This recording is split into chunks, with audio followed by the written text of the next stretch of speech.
చరణ్ టీవీకి స్వాగతం. మెదక్ కాలుష్య నియంత్రణ మండలిలో అవినీతి అక్రమాలు పార్ట్ 1. కోట్లు గడిస్తూ ప్రజల ప్రాణాలతో చెలగాటమాడుతున్న అధికారులు. మెదక్ ఉమ్మడి జిల్లాలో పుట్టగొడుగుల్లా పుట్టుకొస్తున్న ఫార్మా కంపెనీలు. శబ్ద వాయు నీటి కాలుష్యంతో ఉక్కిరిబిక్కిరి అవుతున్న సామాన్య ప్రజలు. మెదక్ మండలం కాజీపల్లి స్టీల్ ఫ్యాక్టరీ ద్వారా వెదజల్లుతున్న కాలుష్యం కారణంగా ఊపిరితిత్తులు దెబ్బతిన్న ప్రజలు ఎంతో మంది ఆసుపత్రి పాలయ్యారు. చర్యలు తీసుకోవాల్సిన 2 అధికారులు విచారణ పేరుతో లక్షలు జేబులు నింపుకుంటున్నారు. మెదక్ జిల్లాలో కాలుష్య నియంత్రణ మండలి అధికారులుగా పనిచేస్తున్న 2 అధికారుల ఆస్తులు కోట్లలో పెరిగిపోయాయి.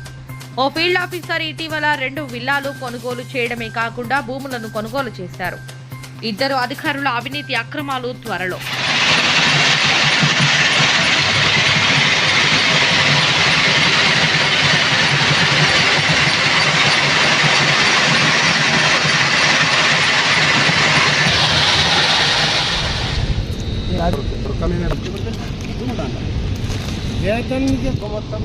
మొత్తం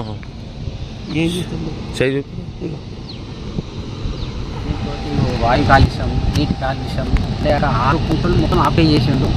6 విస్తీర్ణం 60 ఎకరాలు అని న్యాయం చేసిండు. రికార్డు నుంచి కూడా ఆ కుంటలు న్యాయం చేసారు. అంటే ఈ ప్రభుత్వాలు ఆ యాజమాన్యానికి ఎంత పని చేస్తున్నాయి అనేది దీనికి నిదర్శనము.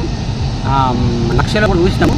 అవి రికార్డులు కరమైనా అది మార్కెట్ కూడా డౌన్ అయిపోయింది. ఈ గొప్పలకు మిగలు గొర్రెలు ఉత్పత్తి ఉంటుంది కదా. ఇక్కడ కాజాపూర్ మటన్ అంటే ఎవడు కొట్టలేడు, గొర్రెమేకలు ఎవడు కొట్టలేడు. ఇక్కడ మత్స్య సంపద కూడా నాశనం అయిపోయింది. ఆ చేపలే పెరుగుతలేవు ఈ కాలుష్యంతో. ఆ ఉన్న ఎక్కడన్నా ఏమన్నా 4-5 దొరికితే అవి కాజాపూర్ చేపల అని ఎవడు కొట్టలేడు. ఇట్లా ఈ ప్రత్యక్షంగా పరోక్షంగా గ్రామం అన్ని రకాల